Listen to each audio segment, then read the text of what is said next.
Hey, this is Rob Anspach, and welcome back to eHeroes. For those keeping count, this is episode 304, and my next guest hasn't been on the show for almost a year. However, his last appearance was the catalyst for this awesome book called Unscripted, Unfiltered, Unwoo-woo, and Unguru. Let's welcome Steve Gamlin. Hey there, Rob. You know, I just love having you on the show, even if I can't say it, because we don't, and then our brains work faster than our mouths do. And but you've been on the show longer than anybody else. This is your eighth appearance in over 6.5 years.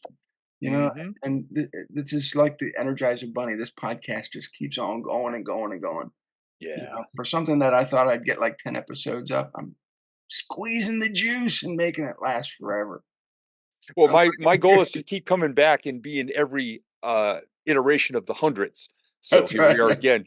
We're just over. I can look back. Somebody handed the baton at 300, and here we are. Yeah, it's and I'm looking at people today, they're just starting their podcasts.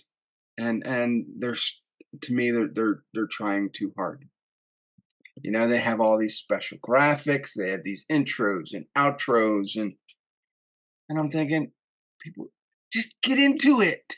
Yeah. Just, get your guests, talk about stuff, but and they're going on and on about all the accomplishments that their guest has achieved. And yeah, that's all fine and good, but you're going to find out during the podcast all about the guest. And Yeah. to me, it's, you know, we should just have our own podcast.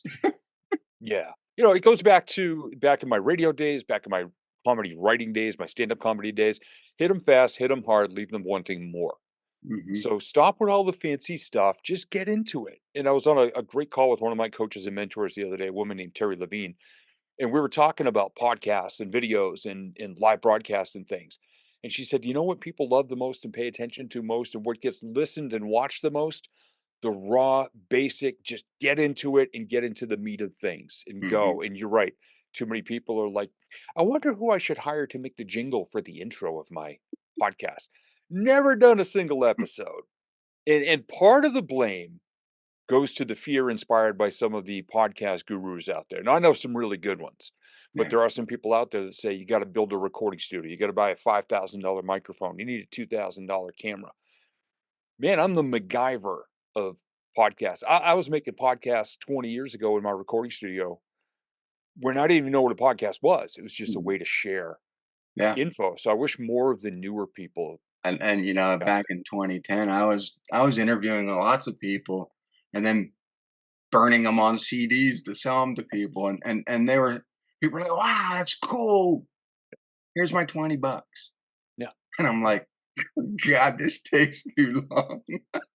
I Burning still on have a stack CDs. of writable CDs, man. I just use them as coasters now because that's pretty much all they're good for. Just a mirrored coaster. Yeah, and I did an interview with Joe Sugarman back in 2010, and Joe's no longer with us, but he's the inventor of blue blocker sunglasses, and he's a brilliant marketer, and finally, after years, people are like, Rob, where can I get that interview? And I just threw it up online. I'm like, there it is. Have Yep. at it. Download it. Make your own CD. I don't care. Yep. But I look at, and lately I'm into this whole 80-20 rule, because 20% of what you do has to produce 80% of your results. And if you can do that, you don't need all the other crap. But there's too many businesses out there that are going, yeah, but I got to do this, this, and this. So they're spending 80% of their energy to produce 20% of results. And I'm like, it's pass backwards, people. No, stop doing that crap. Yep. But I was only that's a C student in math, but 80/20 is definitely the way to go because I've been that guy. And I'm, the one-armed paper hanger where I'm the guy who would do everything in my business. And it's like spinning plates. If you remember the old variety shows back in the day, it's like, here's the guy who's going to get 20 plates spinning all at once. What's he doing? He's just going plate to plate to plate to plate to plate. spinning and one starts to wobble and he runs back to it, he never gets to actually enjoy what he's created. Yeah. He's just running with his head cut off. And, Yeah. I said this the other day in an interview. I said, look, I spent most of my life with my hair on fire, flying by the seat of my pants. And all you wind up with, you finally realize, is some bald spots and assless chaps.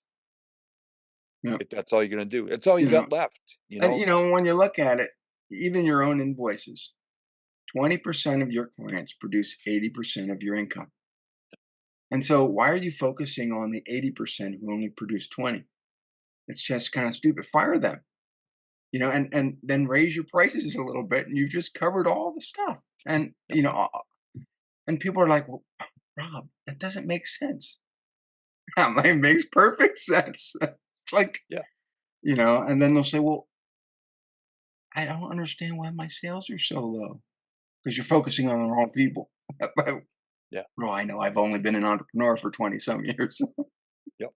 And this gets said a Almost lot of 30. times. It gets said a lot of times on social media. It's, the clients that you charge the least amount of money for give you the most trouble. Yeah. That right there, I mean, that's a universal rule. I believe that should just be carved in stone because I've seen it come over and over and over the years. And like you said, just focus less on those clients. They'll go away. And it's okay if they do. Yeah. And focus on the higher value, higher content, higher revenue generating, Mhm. and clients who actually appreciate you. And there's a meme out there that says the $50 a month client, and there's like 10 questions. And then it says the $500 a month client. Okay, go check your account. The payment's there. I had a client that I kept on for many, many years. I felt sorry for them.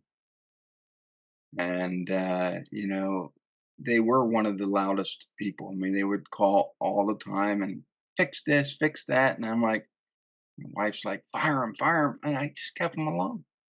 And the old good saying, no good deed goes unpunished. Well, that person died. Their son took over. The son was an asshole. And you've been overcharging my mom for all these years.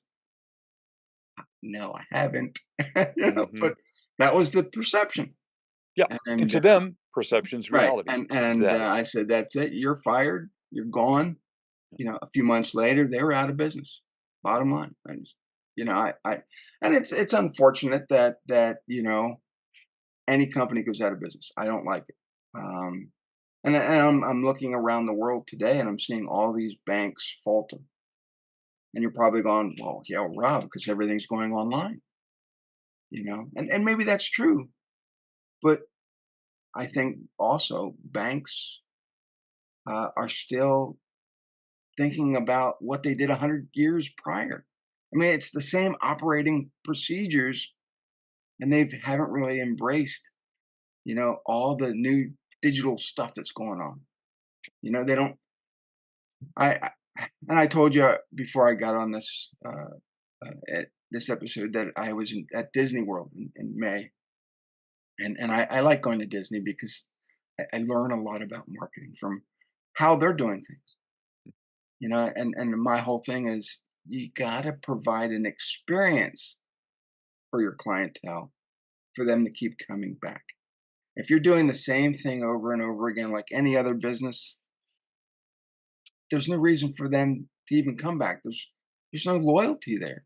They want to see that you're going to provide them, with something that they can remember you by. And I'm just fortunate that we produced this book together. You know, and it's been 6 months, Mhm. but this book has helped so many people. Yeah. And it's funny because I get people they'll say, well, Rob, the reason I like that book is because I felt like I was sitting in the room with you and Steve and just listening to these conversations. Yep.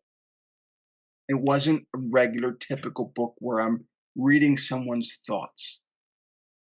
I got to enjoy a conversation. And I could pick the book up and put it down and pick it up, and take it wherever. And you two were with me. You were my coaches, whether you thought so or not, you know. And we made the book easy for them, Yeah. you know. Yeah. It And it was an was honor funny. to be a part of that. Well, and it was funny because it's we're on Guru, and after this book came out, So many people we were seeing trying to be elevated to guru status, and they were being slammed by the media, they were being kicked over by their own following, and that's what happens when you try to elevate yourself to guru status. You're gonna crash. Yeah, I've seen a couple of major crashes and burns lately, and it's people who may still be good in business or one part of their lives, but in say their personal lives, completely unraveled and go off the rails. And then Mhm, all of a sudden, you start to see some of their following. Well, why should I follow you? Because you can't even keep your marriage together. You can't even do this, or you do this.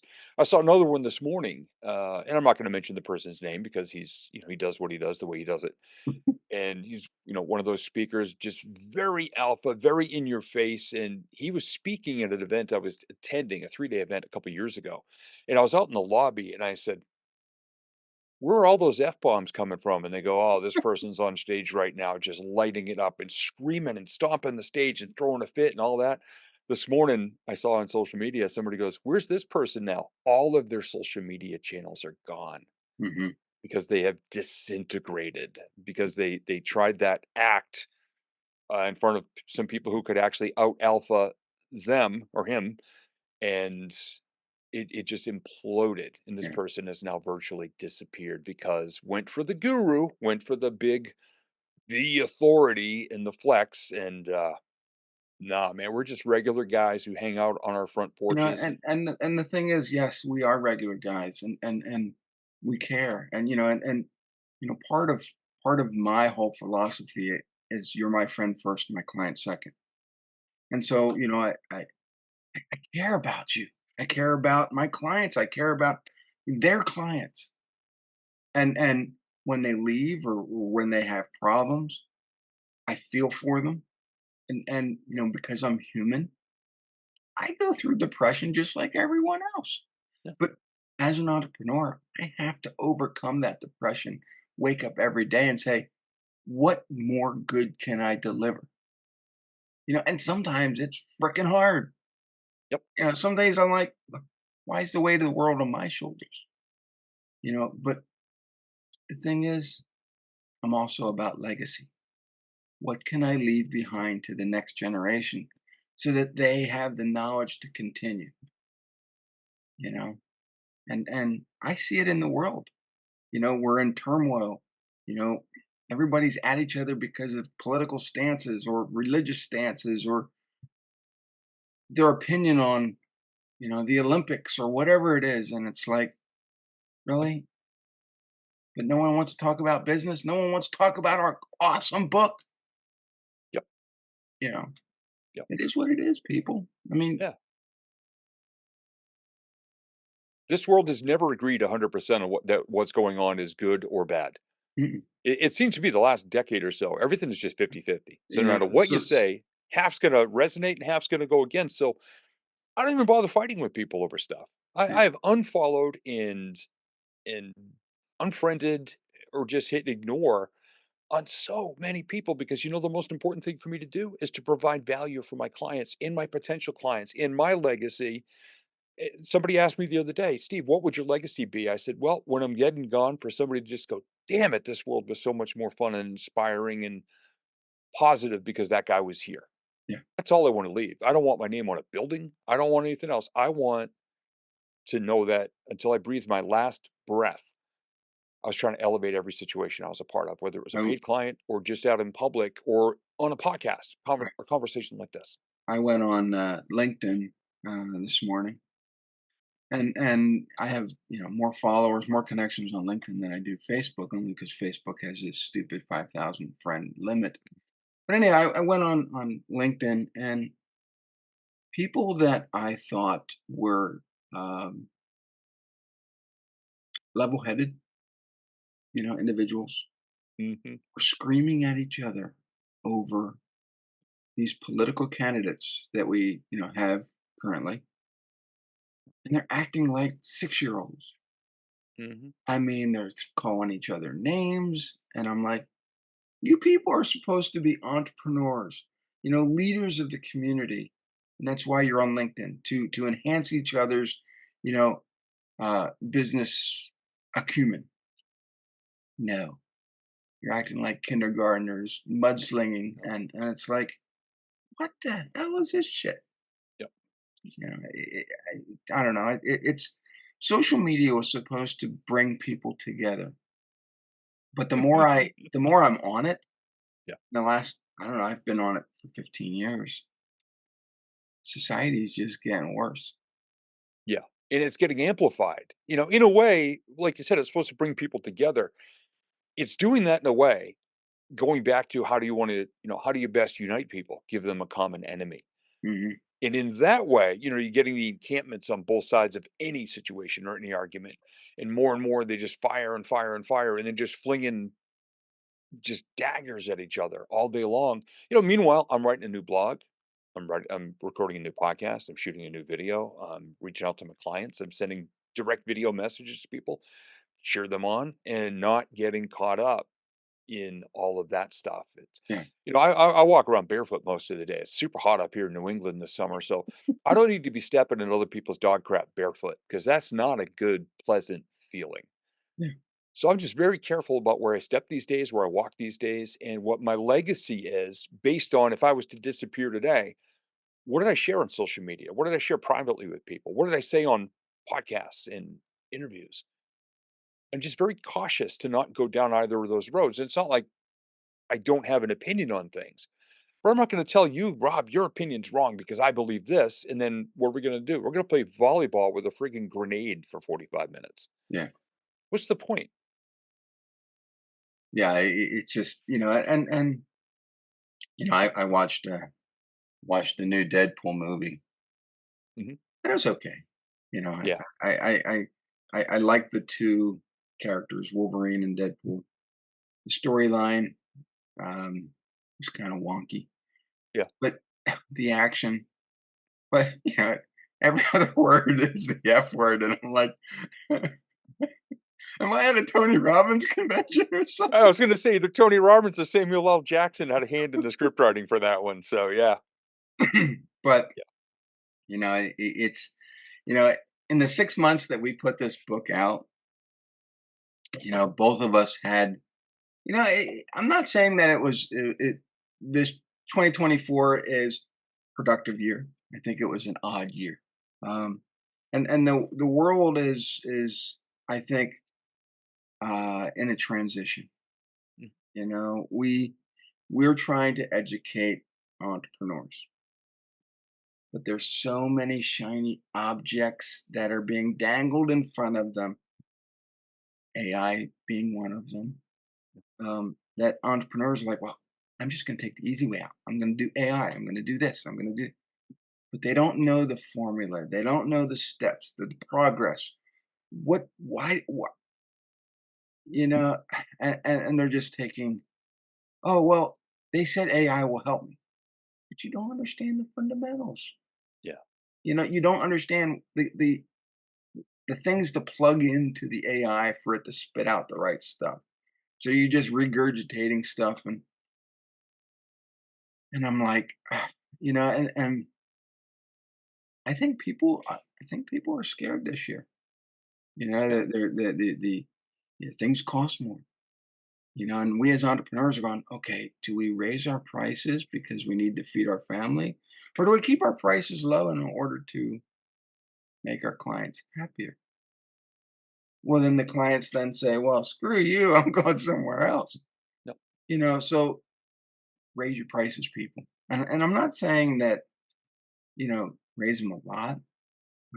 You could, you know, it goes back to the 80/20 principle. Yeah. You know, you just get rid of the clients that are the bothersome ones, and raise your prices to the point where I'm not saying it makes your life easier, but it makes your business more effective to run, and um, and then you're not working so hard. Mm.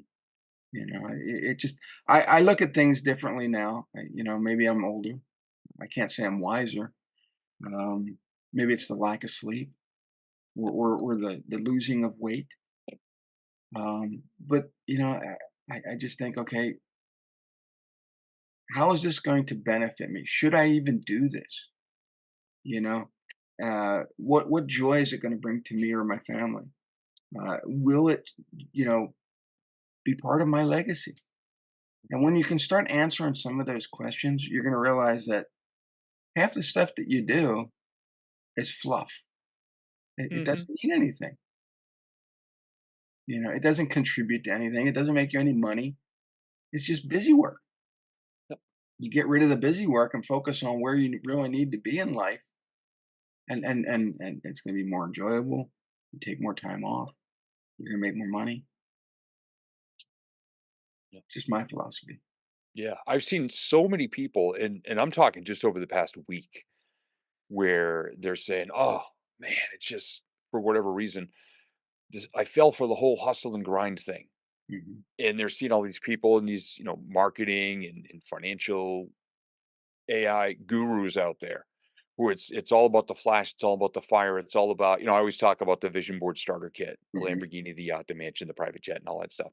And they're blinded by the bling and over and over and over, and all of a sudden they realize, where the hell am I in this? Hmm. This is not the bill of goods they sold me. They said, "Oh, if I just did this, I was going to have all this and this life and all these things and all that." And they wake up one day, maybe in the middle of the night, panicked because all of a sudden it's not in accordance with their core values. Maybe they're spinning their wheels left and right trying to live up to this thing. Hmm. And it's just not for them. I'm not saying being an entrepreneur is not for them, just saying trying to do what these other people have said.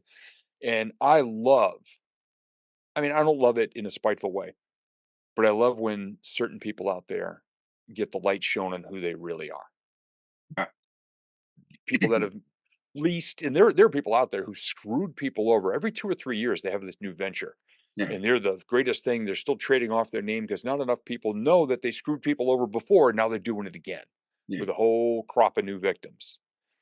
And I actually cheer and clap and laugh a little bit when these people get shown for who they really are. Mhm. And again, not to be spiteful, to laugh at them, but just because it's gonna let a lot of innocent people off the hook and keep them out of the slaughterhouse.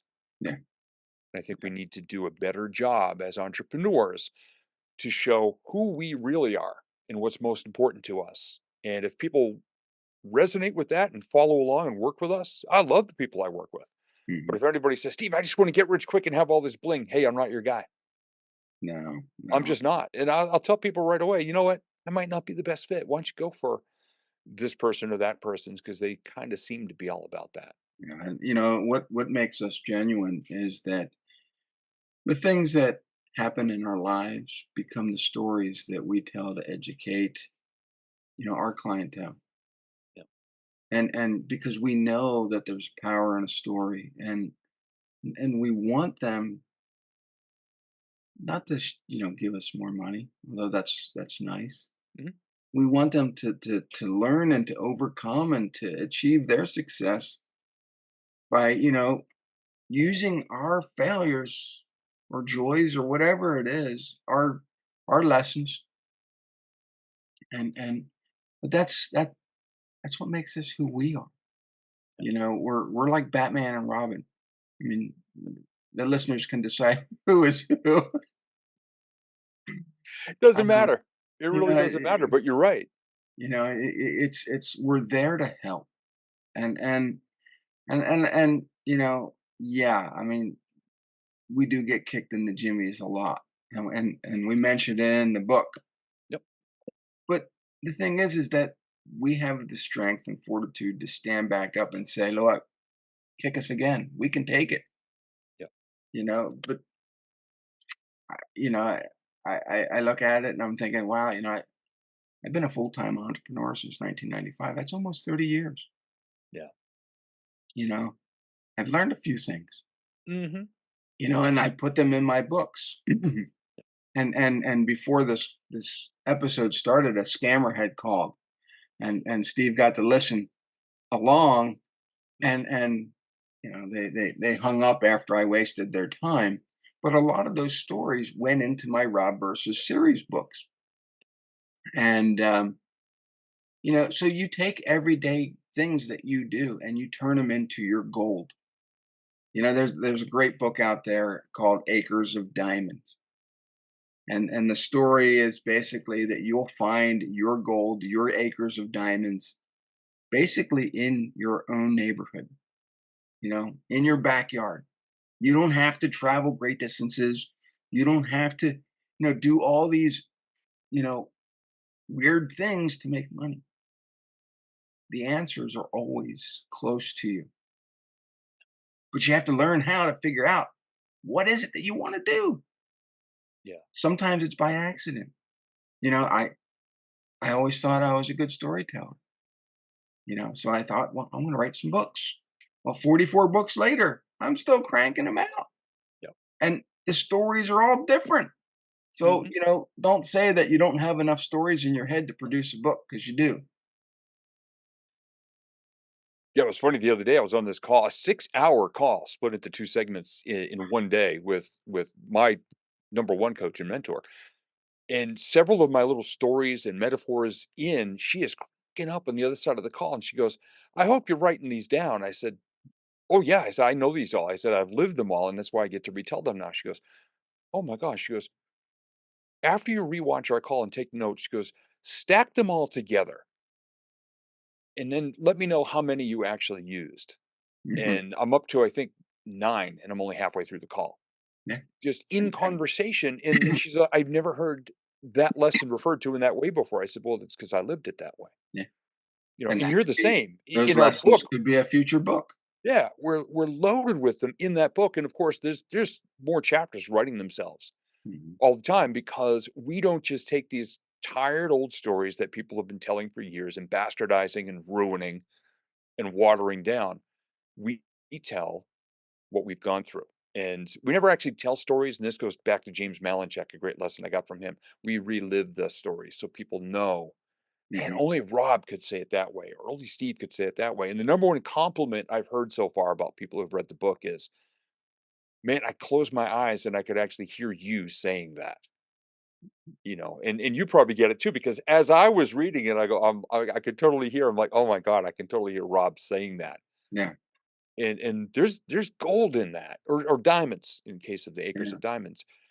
We don't have to go to some mountaintop somewhere and do yoga with a goat and look Mhm. for some guru. It was funny because Crazy. one of my very first clients, who is considered a guru in his field, who I ended up firing as a client because it did too much trouble. But he gave me, one great saying, is that the road is paved with gold. And at first I didn't get it, because I was trying to do what everybody else was doing.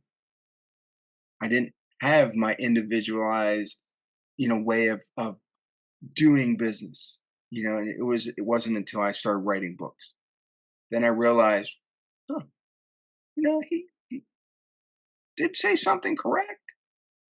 But sometimes you have to pave that road. You Yeah. have to make that road and then turn it into gold. It's not just going to appear magically. You got to work it, and it has to be done your way. I do things a little differently, than Steve does. Steve does something a little different than, like, say, James Malinchak. We all are unique, and so we become our own little personal brands. You know, People don't. Oh, I need a sarcastic guy. Who do I call? You know, Maybe they'll land on me, but those who actually know me, they don't even have to think about it. They just call. Yeah. And for me, that's a great way to get rid of the tire kickers. Yeah. I just get a lot of referral business. They already know who I am. They've read my books. They've listened to my podcasts. They know that I'm going to be there for them. Going to make them feel safe, Yeah. and give them the experience that they want. Do I always do it 100%? I make mistakes. I'm human. Um, but sometimes it's good, because then you can just shuffle those people out and bring in new people. You Yeah. know. But A lot of that comes because we have our one lane. We have that thing we're known for. You're known for sarcasm. I'm known for the vision board work and Mhm. visualization and stuff. Too many people these days, they're trying to make their own road They're trying to build 8 lanes Mhm. wide and say that they can do it all when you and I got it almost down to a bike path in a way that we're so recognizable for that one thing, but we're not trying to pave 8 lanes Well, wide. and here's the thing is I don't wanna serve, like people say, I wanna help 1,000 people, 1,000,000 people." That's all great. Starts with one person. Focus on that one person first. Mhm. I can't talk to 1,000 people at once. That just drives me nuts. I go into these rooms and there's 25 people. That's great. Perfect. Yep. Sometimes I go into and there's 1 or 2 people and I have this brilliant conversation with them for 8 hours. I captivate them. 100 people, forget it. It's just too much. Yep. I don't want to help all those people because out of 100 people, probably 20 of them anyway are just the exact client I'm looking for. Yep. So why not just have those exact people in the room? Again, 80-20. Mhm. So it's just think a little differently now. So, Yeah. we got about 10 more minutes, and I want to talk about this. And I Mhm. know that we talked about it a little bit. The unscripted, unfiltered, unwoo, unguru book. How has it changed your life? Maybe me and you, it hasn't changed us because we are who we are. It's in the book, but it has given people, I think, new perspectives on how to run their business. Yeah. For me personally, it's been a reminder to always stay that way Hmm. because, business goes up, business goes down. We have great years, we have frustrating years. 2024, like you said, it's been a little wonky. It's got a wheel at least, maybe even 2 that are running a little wobbly and wonky, and the energy has been very odd this year. Yeah, But through it all, even if an opportunity comes where, "Oh, Steve, you could do this if you just kinda shift your, belief and compromise the core value here." No, hmm, can't and won't. I got 4 core values on my wall. A good friend of mine made a actual piece of artwork. It's almost like a sign on glass, and I framed it in, and it's here in the studio. Build the best relationships, create a vivid vision for everything, cultivate kindness with every conversation, and be fun as hell to work with. hmm, Those are my 4 basics. The 4th one is my favorite. I will not compromise them. So as when things are high, I live in those. When things are low, I stay in those and yeah, then build it back up. So having that reminder of those previous 7 interviews and now this one, just being open, honest, creative, funny, raw, authentic, vulnerable, everything yeah, 24/7, no matter what. Nobody could ever, and I've had coaches say, "Well, Steve, you got to do it this way. I could make you $1,000,000 this year, but you got to do it this way." And I've said no yeah, to a couple of those people because I look at how they do their businesses and I go, you know what? It might work for you. Not a good fit for me. And they said, but you got this program. It could be worth this much money. And my new answer is, okay, give me that money. I'll give you the program. yeah. Pay me For the me, money and then go make 100 million with it. I don't care. for Give me, me the money you say it's worth. because in my first business, my carpet cleaning business, a long time ago, another life ago, I sacrificed a lot, and the business came first. Since I started on Spock Media back in 2001. Now there was a couple years I overlapped the businesses because I sold the cleaning business in 2014. But I've made it so that family came first. So if someone says, "Hey, Rob, I have this awesome speaking engagement. I want to pay you $1,000,000," I'd be going, "No, got a family event, can't go." No, It's family's first. no. And yeah, sure, I could make a lot more money. I could do a lot of cool stuff, maybe. But it's I got grandkids now. I want to spend time with them. And that's worth more than the money. I was listening to Dave Grohl's audiobook, Dave Grohl from Foo Fighters, and he was talking about his band was on tour and they were in Australia. And he lives on the East Coast. I believe he was in Virginia at the time. Mm, And he had both his daughters were finally both going to the same school. They're a couple years apart, and there was a daddy daughter dance. And his wife told him, "This date is the daddy daughter dance. You got to be here." And he panicked and he reached out to his tour manager and found out that he was doing a show that day in Australia. mm, And he said, "I have got to be at this family event." So they changed the date of the show. He got a series of flights, private jets, and all of this that got him basically, he traveled for about 40 hours over the course of 2 days so he could be at his daughter's dance for a couple hours, and he said that was the most important thing. So he's got his core values dialed in. He goes, "I'm the goofy, weird nerd dad, but that was a non-negotiable for me." And I think there's a lot of people these days that are either haven't established or have steamrolled their non-negotiables, and that becomes an out of control train on the tracks. Once you compromise that once, my grandfather told me when I was 15 years old, compromise your core values and your integrity once, you'll never have 100% again, and it's real easy to compromise them again. Mhm. So I had a lot of respect for Dave Grohl Yeah. doing that. And what does he have now? A hell of a story to share with other people, especially other rock stars who think Yeah. fame is the number one thing. And he shakes his head. He goes, "Nope, it's Mhm. family." Yeah. It's for me, family, legacy, freedom, I know everybody wants the fame and fortune, but fame and fortune comes at a price. And, legacy is will be a lifetime. Yeah. I thought I could never shut down my DJ business after 28 and a half years. COVID happened and all the weekends went away, all the Oh, work. my wife wanted me to shut the carpet cleaning business out down after the first year. It's 19 years later. Yep. She's a very Yep. patient woman. She should be a saint. Yeah. I sat down with Tina and I said, "Babe, the gigs are coming back. Do you mind if I shut it down?" And she looked at me and said, "I can't believe you haven't done it by now." I said, "I really loved having all those weekends together during Mm. COVID." I said, "So do you mind if I shut it down?" She goes, "No, go right ahead." I said, "You really enjoyed having that much time together?" And she goes, "Yeah, it was okay." And she started laughing Okay. and she goes, "It was really nice Mhm, because I mean, the whole time we've been together, which we just celebrated 17 years, I was a DJ. mhm. And to now have our weekends together, man, it is the greatest Yeah. to know that I can work, my speaking and my coaching and my programs and my all this other stuff during the week, and our weekends are generally just the two of us. Mhm. And I'm happier than I've ever been on the weekends in a Yeah, long, long I time. stopped doing work on the weekends. Yep. My wife and I have been married 35 years, 6 kids, 6 grandkids,